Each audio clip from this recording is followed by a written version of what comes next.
Moi, oon Haustolan Lasse, oon Papiaho Oyn puutavara-auton kuljettaja ja ollaan nyt lähdössä tästä hakemaan tukkikuormaa Haapamäeltä päin.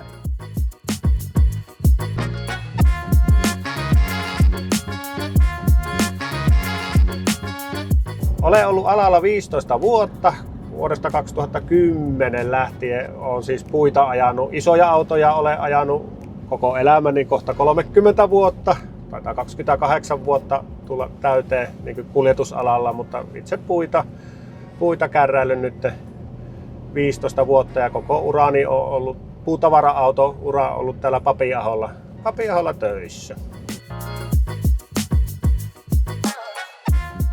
Papiaholle päädyin ihan sattumuksien kautta tuolla näin vanhaa isäntää Erko-isää Jormaa tansseissa ja kyselin töitä ja niinhän se sattumuksien kautta sitten, niin sieltä sitten Jorma sanoi, että kyllä töitä löytyy ja Erkkohan sieltä sitten soitti minulle seuraavalla viikolla, että olit kysellyt töitä ja että kiinnostaako oikeasti tulla ja totta kai minua kiinnosti tulla kokeilemaan puutavara-auto ajaminen, koska tää on ollut vähän niin kuin semmonen lapsuuden haave tavallaan, että tää on minusta semmonen vähän niin kuin isojen autojen niin kuin kuninkuuslaji minun mielestäni, että pääsi kokeilemaan, että tuleeko siitä mitään ja täällähän sitä ollaan 15 vuotta siis oltu. Alussahan tuntui vähän se, että tästähän ei niinku meinannut tulla mitään, että kun itse vaan ajanut ilman kärryjä näin, mutta sitä kun oppi autojen niksit ja taidot ja tämmösiä näin ja sai vanhoilta miehiltä vähän neuvoja, mitkä ei mennyt niinku ohi korvien, niin halu oli kehittyä niin lisää tällä alalla ja niin joka päivähän tässä niin erilainen vieläkin, että opitaan ja kehitytään ja alahan on kiehtova. Täällähän niin ei kahta samanlaista päivää ole, vaikka ajettaisiin samasta laanista puita, koska kelit ja kaikki muuttuu meillä näin, niin ja työ on omatoimista ja niin edelleen semmoista, mistä minä tykkään, että saa itsekseen touhuta täällä. On se sitten päivä- tai yöaika, että kivaa hommaa.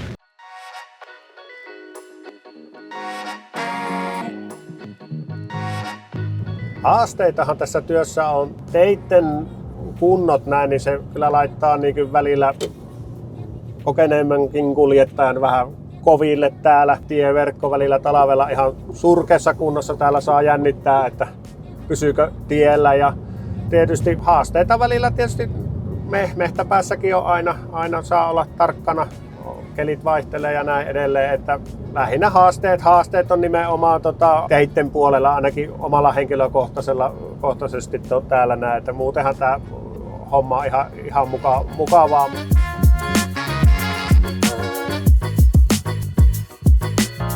Tavallinen työpäivä meillä koostuu aamu- ja iltavuorosta, että mulla on ajopari, kenen kanssa me ajetaan, eli itsellä aamuvuoro melkein aina aloita 5 huideilla työt ja ajan siihen asti, kun oma vuoroajot on ajettu, eli pääsääntöisesti siellä noin 3-4 välillä vaihdellaan vuoroa ja sitten lähtee iltavuoro ja pääsääntöisesti toistepäin, kun itse on illassa, niin kun ajokaveri on saanut työpäivässä tehtyä, niin sitten minä lähden iltaan ja ajelen oman lenkkini, joka kestää yleensä sinne 10-12 tuntia, miten se nyt aina mitenkään ajoja aina onkaan, mutta pääsääntöisesti se menee aina vähän niin kuin seuraavan vuorokauden puolelle, että aamuyö tunteina sitten kömmitään kotiin nukkumaan.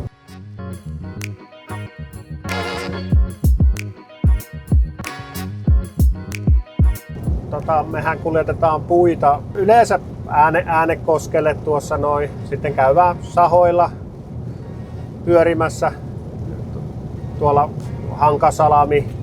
Joskus ehkä Raumalle ajetaan jotakin tämmöisiä satunnaisia keikkoja, mutta me ainakin omalla kohdallani niin pääpaino on Äänekoski, Vilippula, Korkeakoski-akselilla tässä näin, missä ajellaan, että vähän niin kuin omilla kotikonnuilla saa kuitenkin pyöriä, että ei hirveän kauaksi ei tarvitse lähteä, että semmoinen 50 kilometrin säteellä ollaan aika likiini koko aika tässä meidän alueella.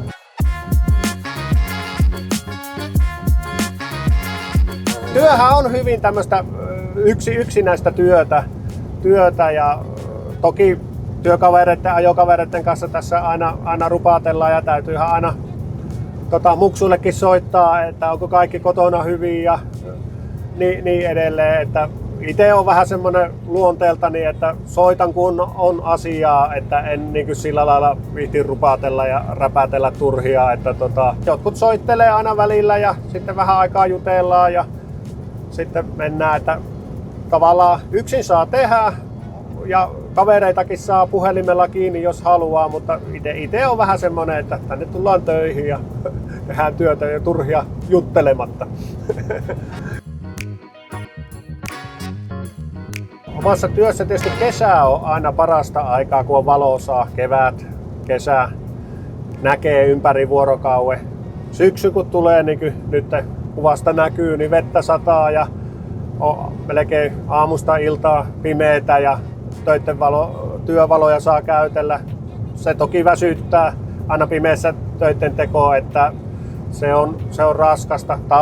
Talvi on ihan mukavaa aikaa, kunhan ei ole hirveitä vesikelejä, että tiet on liukkaa. Että jos on normi hyvä pakkaskeli, niin se olisi kuin kesällä melkein ajaisi. Että talvi on tavallaan mukavaa aikaa tehdä töitä, jos vaan on kelit kohdalla.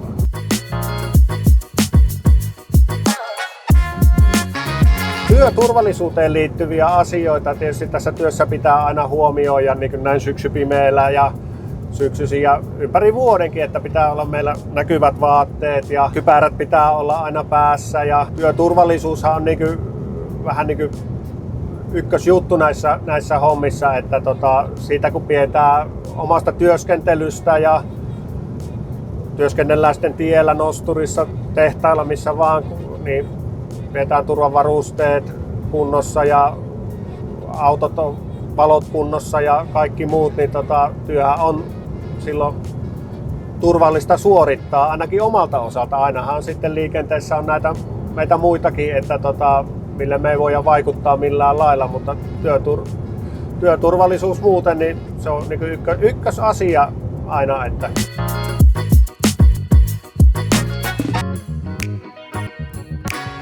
minun ammatinvalintahan ihan perustuu siihen, että isä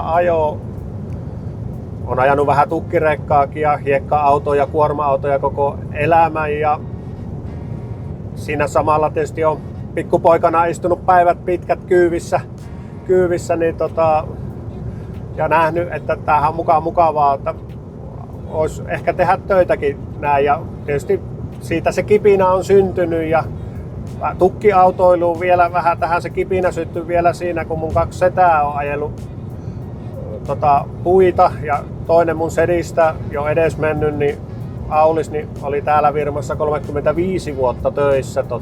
Ehkä siellä palo se ajatus, että itsekin voisi ajaa vielä puita sitten, kun oli näitä niin sanotusti nuppiajoja ajellut, muita kuorma-autoja, niin se 10 vuotta tässä kerkäsi ajaa jo niitäkin. Niin. Sieltä haettiin niin sanotusti oppia. Se varhainen oppi ja inspiraatio haettiin sieltä Nallesisun Repsikan penkiltä, kun katsottiin, kun iskä ajoi hiekkaa sinne.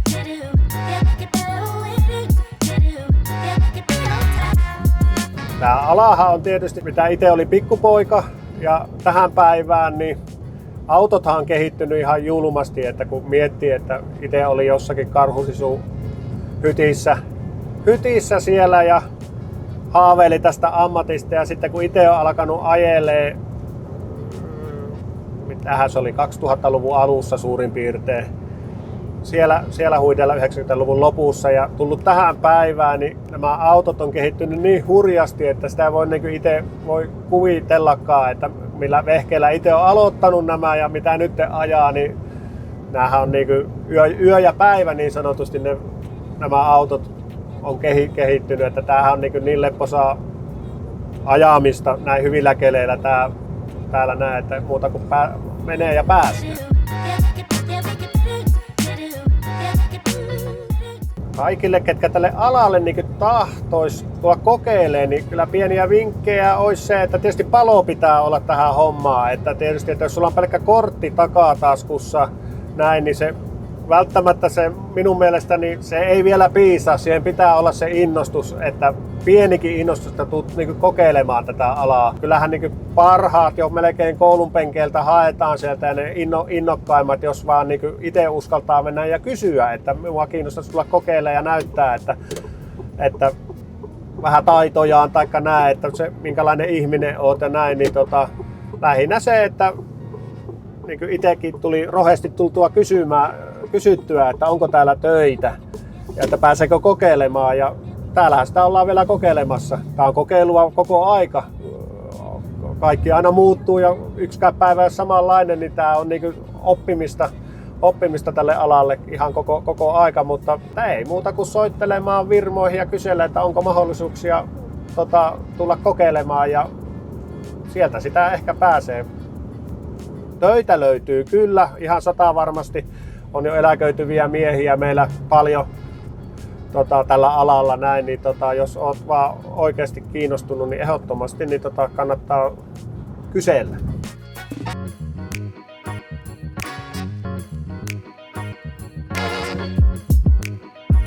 Alahan sopii kaikille, sukupuoleen kahtomatta, että jos on mielenkiintoa ja tämmöistä, niin ehdottomasti niin